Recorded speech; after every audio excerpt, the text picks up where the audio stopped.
All right, we're going to work with some units of measure in this section.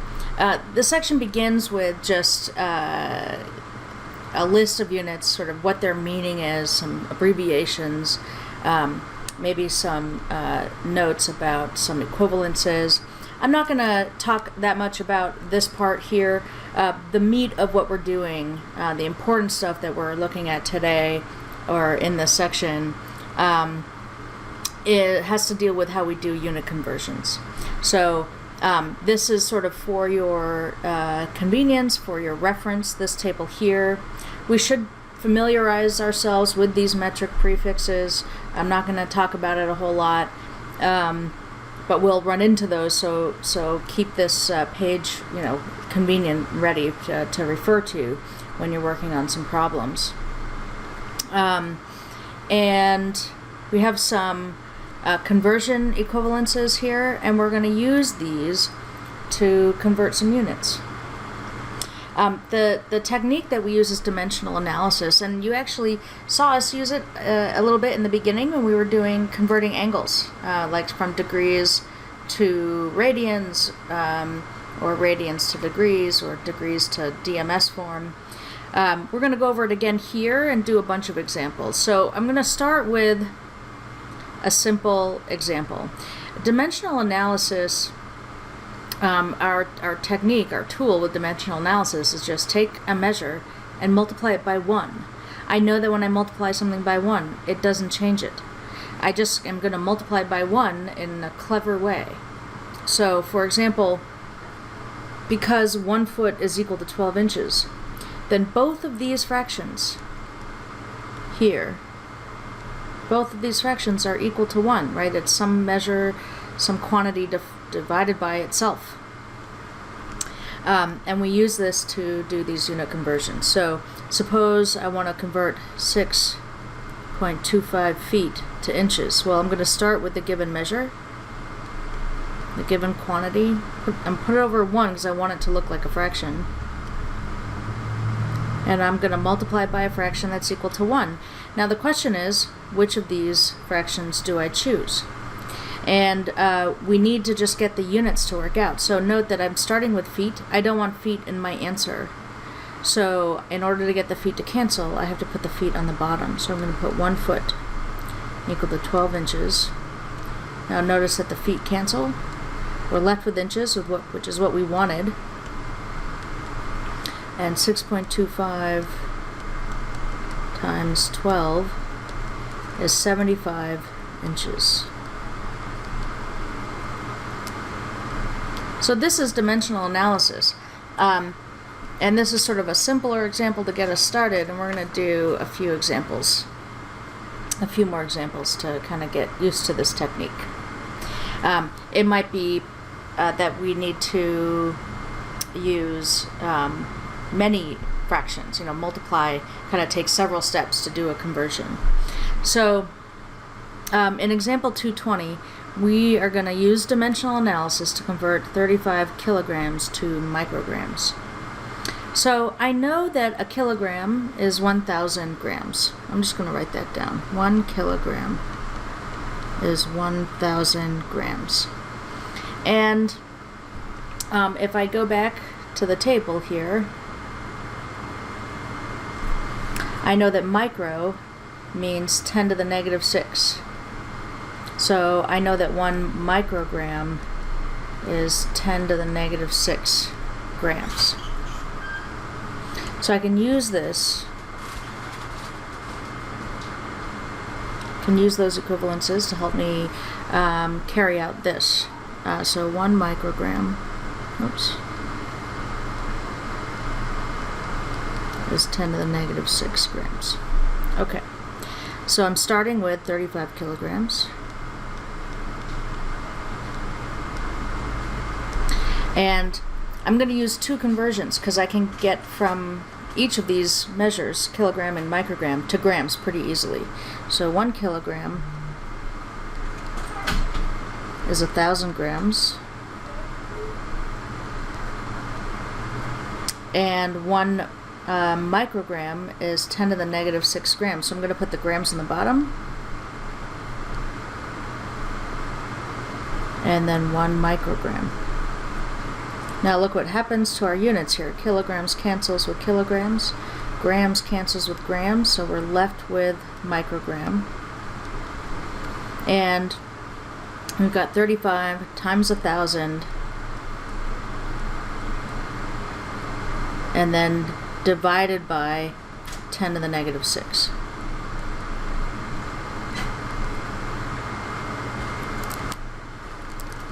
Micrograms. So this is 35 times, that'd be 10 cubed, divided by 10 to the negative 6. We can simplify using our rules of exponents. So 10 cubed divided by 10 to the negative 6, subtracting those exponents gives us 10 to the positive 9. 35 times 10 to the 9th micrograms. And if we wanted to write that in scientific notation, it would be 3.5 times 10 to the 10th micrograms.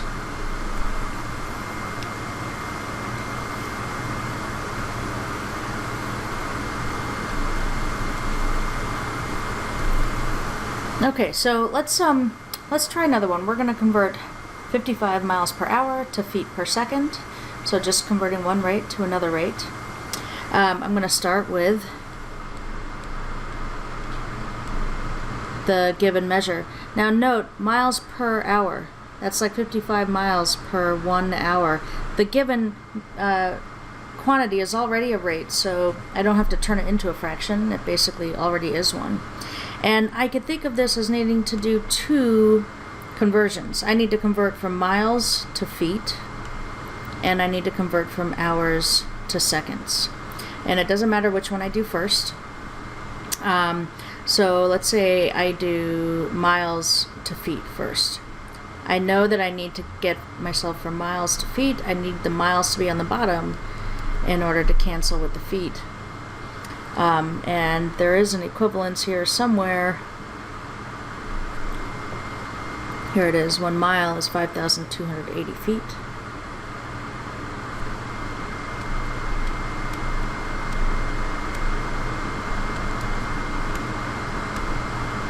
So the miles cancels. Right now, if I stopped right now, the units I would be left with are feet per hour, but I don't want to stop there. I want to get to feet per second. So I'm going to convert from hours to seconds. So 1 hour is 60 minutes, and 1 minute is 60 seconds.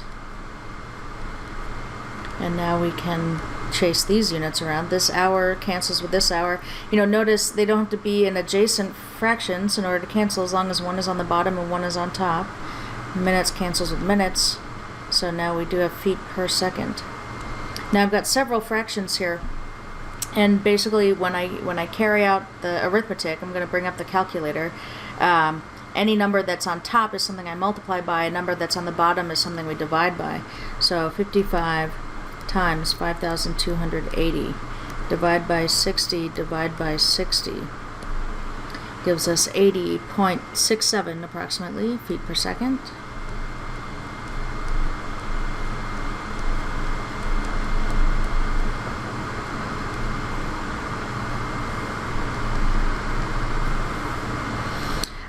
Next, we want to convert 18 square inches to square centimeters. So here we're converting from one area to another, so it makes sense that we can perform that conversion. But our, getting from the U.S., imperial units to the metric units, we can get from inches to centimeters. Notice that there's not a square inches to square centimeters equivalence here, but that's fine. This one we're going to be able to make work for us. We can use the linear equivalences to convert area and volume. So I start with the given quantity, 18 square inches. Put it over 1 to make it look like a fraction. Now first I just make like this were just a linear equivalence. So I can get myself from inches to centimeters. Right, 1 inch is 2.54 centimeters. Now, of course, this doesn't quite work because the inches only cancels with inches, right? If I have square inches, the units I'd be left with would be like inch centimeters, and that doesn't make any sense. I want square inches to cancel with square inches. So what I really want is to be able to square the inches there, and I'm allowed to do that as long as I square everything in the fraction. So square the inch and the one that goes with it, square the centimeter and the 2.54 that goes with it. Now I can see that inches squared cancels with inches squared. I'm left with centimeters squared. And I'm going to take 18 and multiply it by 2.54 squared.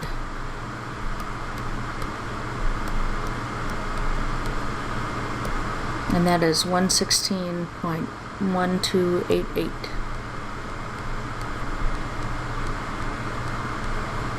Square centimeters.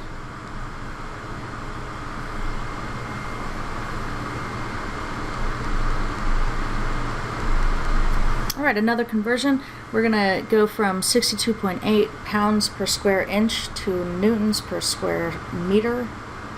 So again, I'm going to think of this kind of like when we converted this rate up here, the miles per hour to feet per second. I'm going to think of this as doing two conversions. I need to get myself from pounds to newtons and from square inches to square meters. So I start with a given measure. The given quantity is 62.8, already a fraction because it's pounds per square inch. Now if I want to get from pounds to newtons, let's go up here. I can use this fact, that equivalence right there. 1 pound is 4.448 newtons.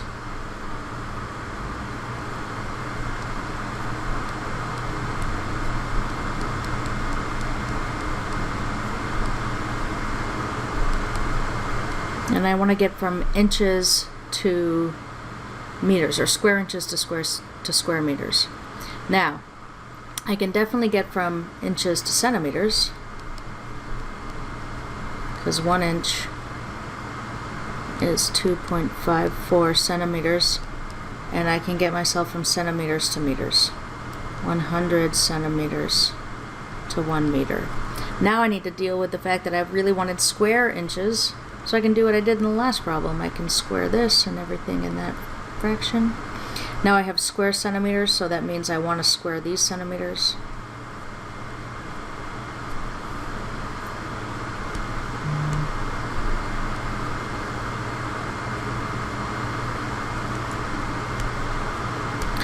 Now let's chase these units and see what we got. The pounds cancels with pounds. Square inches cancels with square inches. Square centimeters with square centimeters. I'm left with newtons per square meter. And to carry out the calculation, I'm going to turn to my calculator. Numbers on top, I multiply by. If it's on the bottom, I'm going to divide. So I've got 62.8 times 4.448 divided by 2.54 squared times 100 squared. And I get 432,969.1859 newtons per square meter.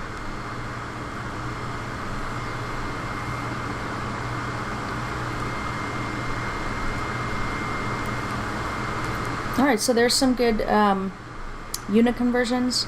The next thing that I'm going to talk about as it relates to units of measure are significant digits. So in applied sciences and engineering, you're going to deal a lot with approximate numbers. Approximate numbers are things that are values that we get by observation, measuring something, right?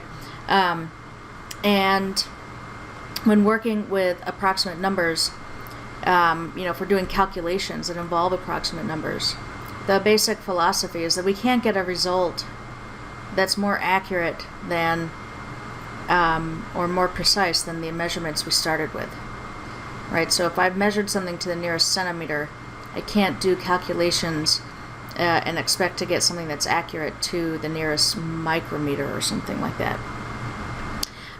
So the first thing when we work with these approximate numbers, we need to figure out what are significant digits, and we're going to define those, do some examples, and then we'll work with doing some calculations with significant digits, with measurements and approximate numbers.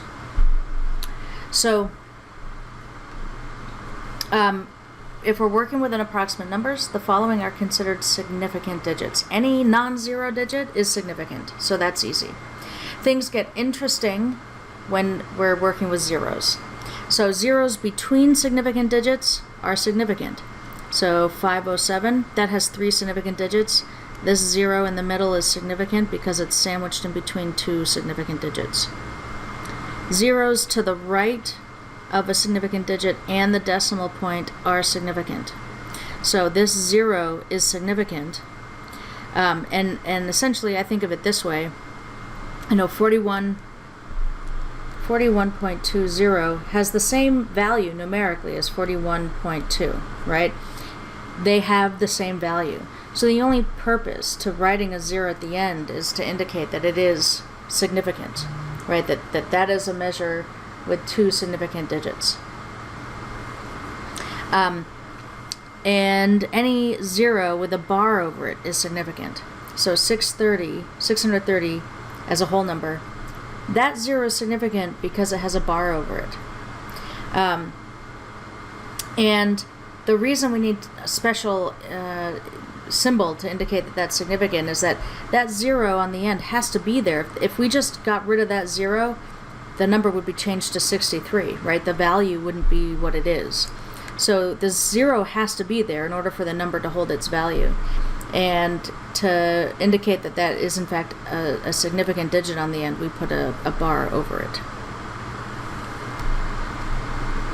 So the accuracy of a measurement is just the number of significant digits. The precision of a measurement refers to the decimal position of the last significant digit. The precision is always paired with a unit. So we say that's precise to the nearest centimeter, or precise to the nearest pound, or something like that. Alright, so we're going to do some examples here. So the accuracy is just number of significant digits. So I'm going to write down a whole number in this middle column. And then with the precision, we'll indicate that it's precise to the nearest whatever unit that we're measuring. So the first one is fairly simple. They're all non-zero digits, so they're all significant. The accuracy there is 4 significant digits. The precision, well, there's the last significant digit, that's 1 foot.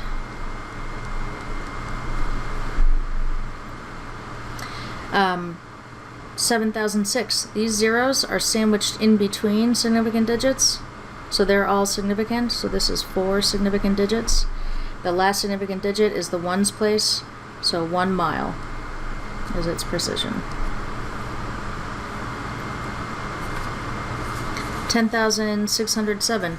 These zeros are all in between significant digits. They're between these non-zero digits, which are always significant.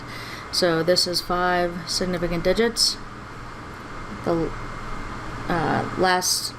place value of the last significant digit is the ones place, so this is to the nearest 1 kilogram. 52,000. Okay, this one has 2 significant digits. These zeros on the end, they're not to the right of a decimal point, and they're not sandwiched in between significant digits. So those are not significant. That means that this 2 is the place value of the last significant digit, is the thousands place.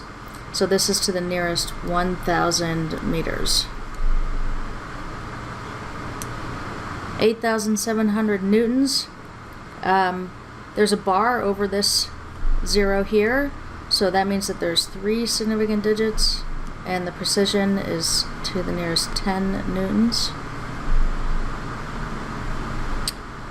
3,000 joules. Okay, so there's a bar over this last zero, which means that's significant. And if that is significant, then that means that these zeros are significant, because now those zeros are in between two significant digits. So this has 4 significant digits. The place value of the last significant digit is the ones place, so that's the nearest 1 joule. 0.0401. Alright, so these zeros in the beginning are not significant. Those zeros have to be there in order to make it the number hold its value. This zero is in between significant digits, so this has 3 significant digits.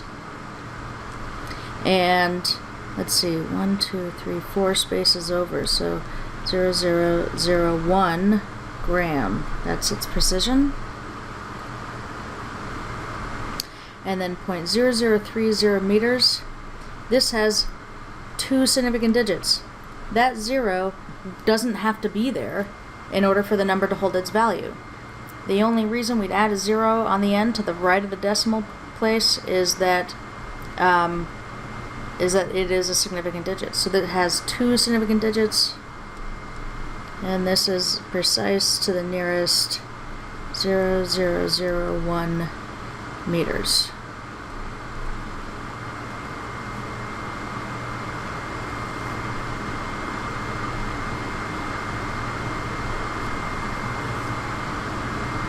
Alright, so if we are performing operations on approximate numbers, our guiding principle is that our result can't be any more accurate or more precise than our original measurements.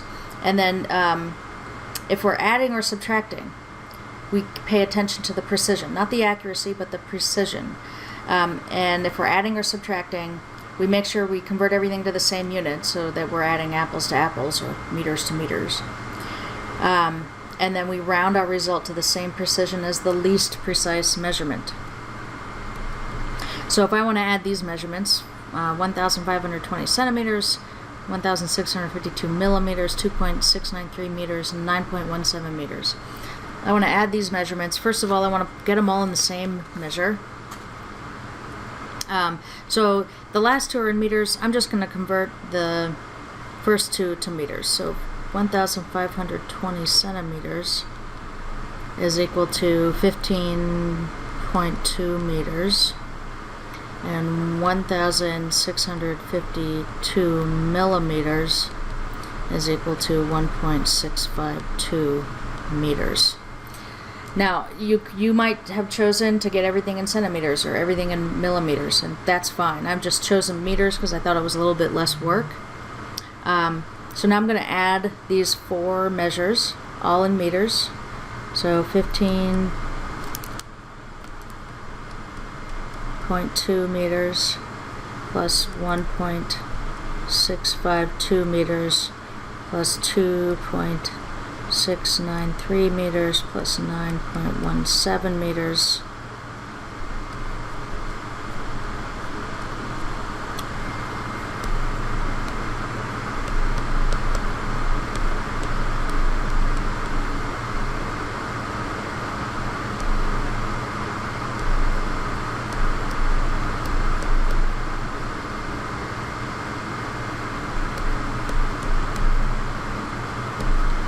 So I get 28.715 meters.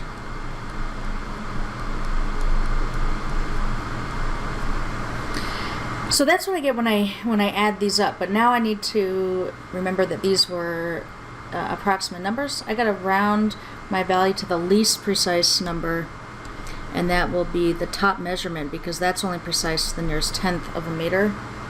So I'm going to round this to the nearest tenth of a meter and get 28.7 meters.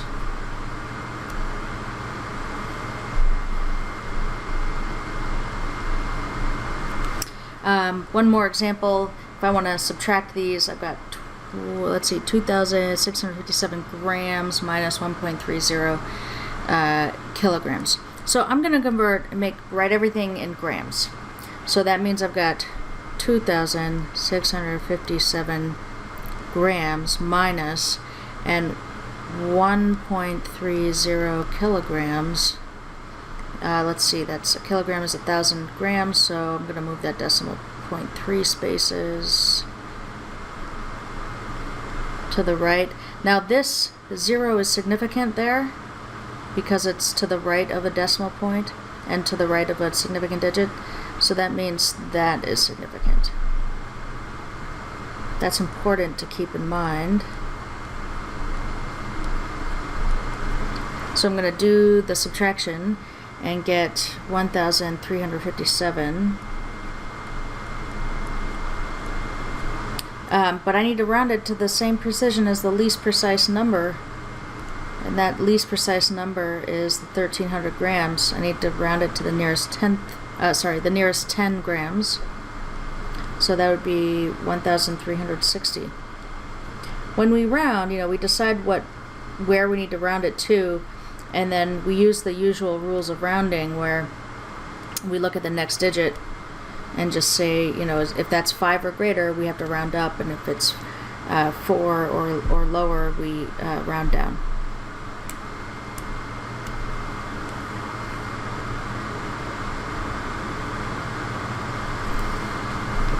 Alright, so when we add or subtract, it's the precision that we care about. If we're multiplying or dividing or taking roots, it's the accuracy. We round the result to the same accuracy as the least accurate number. So here we're going to multiply. When we're multiplying and dividing, we don't have to have the same unit. We can. We don't have to. We just need to make sure we're mindful of what units we end up with. So here, if I'm multiplying meters times meters, I'm going to get meters squared in the end. 11.4 times 15.6 is 177.84 square meters. And then both of these measurements have 3 significant digits, so I'm going to round to 3 significant digits. So that's going to be, this is an 8, so that's going to round this up. So it'll be 178 square meters.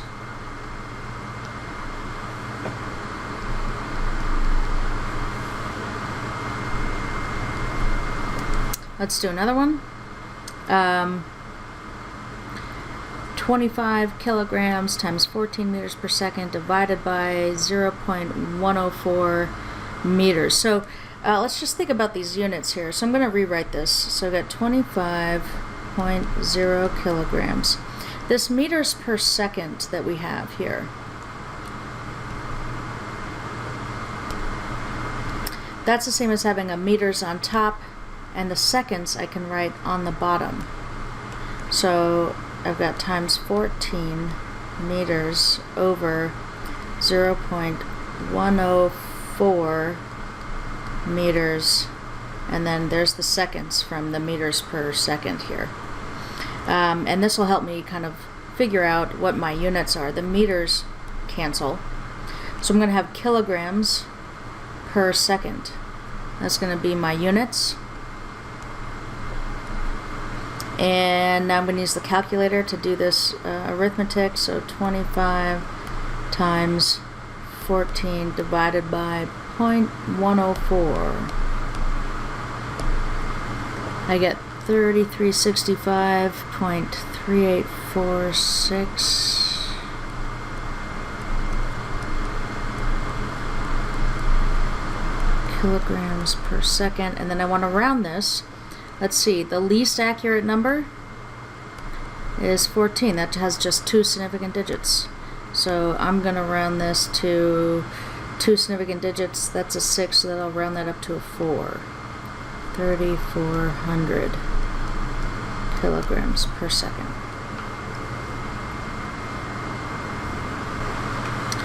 Alright, so now we have a conversion to do. I've got 2,420 foot-pounds, and I need to get to Newton meters. And like other conversion problems, I could think of it as two problems, right? Getting from feet to meters, getting from pounds to newtons. And it doesn't really matter which one I do first. I can get myself from feet to meters pretty easy. 1 foot is, let's see, I'm just going to go back. Oh, here we go. 1 foot is 0.3048 meters.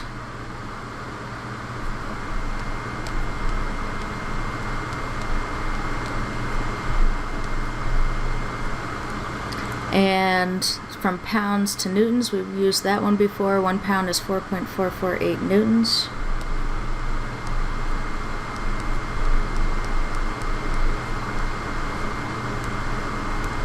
Can chase our units here. Feet cancel with feet, pounds cancels with pounds. We're left with newton meters. And if I do this multiplication, I'm going to bring up the calculator here. 2420 times 0.3048 times 4.448 is 3,280.916